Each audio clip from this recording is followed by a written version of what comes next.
नमस्कार दोस्तों, स्वागत है आपका द ग्राउंड रिपोर्ट में। मैं हूं समीर आत्मज मिश्र। सुप्रीम कोर्ट ने अभिव्यक्ति की स्वतंत्रता को लेकर एक इतनी महत्वपूर्ण टिप्पणी की है, वो भी उस समय जब कुणाल कामरा का मामला इतना चर्चा में हो। अभिव्यक्ति की स्वतंत्रता को लेकर उन पर किस तरीके से हमले हो रहे हैं, उन्हें बाहर भागना पड़ रहा है। अब कुणाल कामरा को महाराष्ट्र के मंत्री तक उनको धमकी दे रहे हैं, देख लेने की धमकी दे रहे हैं।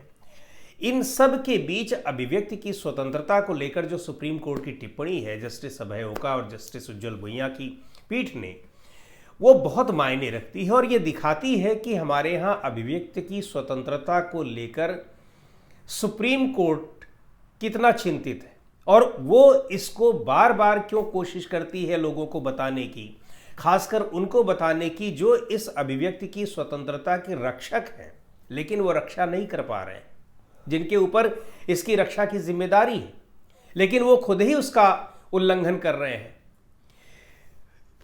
सुप्रीम कोर्ट ने कहा इमरान प्रतापगढ़ी के मामले में कि अगर कोई व्यक्ति कुछ बात कह रहा है, वो आपको भले नहीं अच्छी लगती है, लेकिन इससे आप उसको उसकी बात कहने से रोक नहीं सकते। ये उसकी अभिव्यक्ति की आज़ादी है कि वो क्या चीज़ कह रहा है। आपको नहीं अच्छी लगती है, आपको ना लगे। तो इस मामले में बहुत लंबी चौड़ी बात की उन्होंने। आर्टिकल 19 की जो वाक और अभिव्यक्ति की स्वतंत्रता, तमाम तरह की स्वतंत्रताओं का, 6 तरह की स्वतंत्रताओं का जिक्र किया गया है संविधान में, उसकी उन्होंने बात की। और सबसे महत्वपूर्ण बात इसमें यह है कि सुप्रीम कोर्ट ने गुजरात हाई कोर्ट को भी जमकर लताड़ लगाई। इसलिए लगाई, आपको मामला बता दें कि इमरान प्रतापगढ़ी ने कोई एक शायरी पढ़ी थी, कविता पढ़ी थी, और उस कविता को लेकर गुजरात में उनके खिलाफ एफआईआर दर्ज हो गई। अब एफआईआर दर्ज हो गई, उस एफआईआर को रद्द कराने के लिए उन्होंने गुजरात हाई कोर्ट का रुख किया, लेकिन गुजरात हाई कोर्ट ने उसको मना कर दिया एफआईआर को रद्द करने से। उसके खिलाफ उन्होंने सुप्रीम कोर्ट का रुख किया। तो सुप्रीम कोर्ट ने उसकी सुनवाई में के दौरान ये सारी टिप्पणियां की और आखिरकार उस एफआईआर को रद्द भी कर दिया और ये कहा कि हाई कोर्ट्स को इन सब चीज़ों के बारे में ध्यान देना चाहिए। अभिव्यक्ति की आज़ादी, संविधान निर्माताओं ने इसको लेकर उनके मन में कितनी महत्वपूर्ण चीज़ें रही होंगी, कितनी बातें रही होगी, उनकी मंशा क्या रही होगी, आप उसको कैसे भूल जाते हैं। एक व्यक्ति, एक नागरिक होने के नाते, व्यक्ति होने के नाते उसकी अपनी बोलने की आज़ादी बहुत महत्वपूर्ण चीज़ होती है। लेकिन एक बात और है, ऐसा नहीं कि सुप्रीम कोर्ट ने पहली बार ये बात कही है। अभिव्यक्ति की आज़ादी को लेकर आपको भी पता होगा कितने सारे फैसले आए हैं सुप्रीम कोर्ट के, बहुत महत्वपूर्ण फैसले रहे हैं, और अभिव्यक्ति की आज़ादी को लेकर वो कितना सेंसिटिव रहा है। बार बार वो इन चीज़ों को देखता रहता है कि कहाँ किसी की अभिव्यक्ति की आज़ादी बाधित हो रही है, उसको छीनने की कोशिश की जा रही है, अभिव्यक्ति की आज़ादी को पर प्रहार किया जा रहा है। इन सब को हमेशा वो देखता रहा है। लेकिन एक बड़ा सवाल ये है कि आखिर अभिव्यक्ति की आज़ादी को लेकर जो सुप्रीम कोर्ट टिप्पणी कर रहा है या और भी मसलों पर कर रहा है, उस पर उन संस्थाओं की निगाह कितनी है, कितनी गंभीरता से उसको देख रहे हैं, कितनी तवज्जो दे रहे हैं सुप्रीम कोर्ट की इन बातों को, ये बहुत ध्यान देने वाली बात है। तो पहली बात तो यही कर लेते हैं कि एक तरफ कुणाल कामरा के मामले को अगर आप देख लीजिए, कुणाल कामरा के खिलाफ जिस तरीके से कुणाल कामरा ने भी क्या किया, कॉमेडियन है, उन्होंने कुछ हंसी मजाक की, हास्य व्यंग की बातें बोली। और एक बात और आपको बताएं, सुप्रीम कोर्ट ने इन सारी चीज़ों का उल्लेख किया है कि कला है, साहित्य है, व्यंग्य है, चित्रकारी है, पेंटिंग है, कि फिल्म है, ये किसी भी तरह की अभिव्यक्ति, ये कला का हिस्सा है, संस्कृति का हिस्सा है और ये अभिव्यक्ति का हिस्सा है। इनके खिलाफ आप इस तरह की हिंसक कार्रवाई नहीं कर सकते। तो कुणाल कामरा ने, उनकी बातों से एकनाथ शिंदे गुट के लोगों को नाराज़गी हो गई क्योंकि उन्होंने उनको गद्दार कह दिया। अब कह दिया है, आप उसके खिलाफ कोर्ट जाइए, आप एफआईआर दर्ज करिए, वो दर्ज भी हुई है उनके खिलाफ। लेकिन इन सारे मामलों में जिस तरह से महाराष्ट्र सरकार ने कार्रवाई की, महाराष्ट्र सरकार के मंत्रियों ने धमकी दी, सांसदों ने, विधायकों ने, उस स्टूडियो में तोड़फोड़ की गई ये सारी चीज़ें दिखा रही हैं कि अभिव्यक्ति की आज़ादी को आप कितनी तवज्जो देते हैं और कितनी इनटॉलरेंस है, यानी सहनशीलता में आपकी कितनी कमी आ गई। आप सत्ता में है तो आप किसी को कुछ कह देंगे, लेकिन अभी एक बड़ा उदाहरण है कि इमरान प्रतापगढ़ी के खिलाफ जो FIR दर्ज कराई गई और उसको सुप्रीम कोर्ट ने खारिज कर दिया, उस FIR को रद्द कर दिया, और रद्द करने के बाद जिस तरह से गंभीर टिप्पणियां की हैं।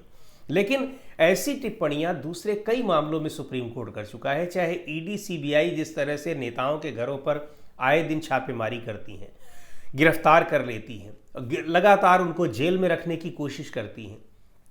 इन सारे मामलों में सुप्रीम कोर्ट ने इन जांच एजेंसियों के खिलाफ कितनी गंभीर टिप्पणियां की हैं, लेकिन ना तो ये जांच एजेंसियां अपनी करतूत से बाहर निकल रही हैं और ना ही वो एजेंसियां जिनके खिलाफ सुप्रीम कोर्ट टिप्पणी कर रहा है। गुजरात हाई कोर्ट को तो कहा कि हाई कोर्ट और सुप्रीम कोर्ट इस जो ह्यूमन राइट्स हैं उनके संरक्षक हैं, और आप ही अगर उसको महत्व नहीं देंगे तो फिर ये सारी चीज़ें इनका मतलब क्या रह जाएगा। और जब ये सुप्रीम कोर्ट का ये फैसला आ रहा था, उसी समय राज्यसभा में, संसद में बहस हो रही थी राणा सांगा को लेकर।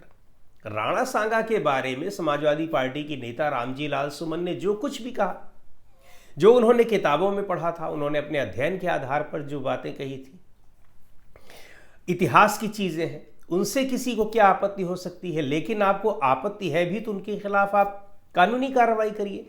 लेकिन उनके खिलाफ क्या हो रहा है? आगरा में देखा आपने, उनके घर पर जिस तरह से सैकड़ों लोगों ने धावा बोल दिया, ऐसा लगा जैसे कोई कानून व्यवस्था नाम की कोई चीज़ ही नहीं, और तोड़ फोड़ की उनके घर पर और धमकी दी बहुत तरीके से रामजी लाल सुमन को। और इस मुद्दे को लेकर जब राज्यसभा में बहस चल रही थी, रामजी लाल सुमन खुद अपनी सफाई में बात कहने के लिए आए, तो वहाँ पर उनको बोलने का मौका नहीं दिया गया।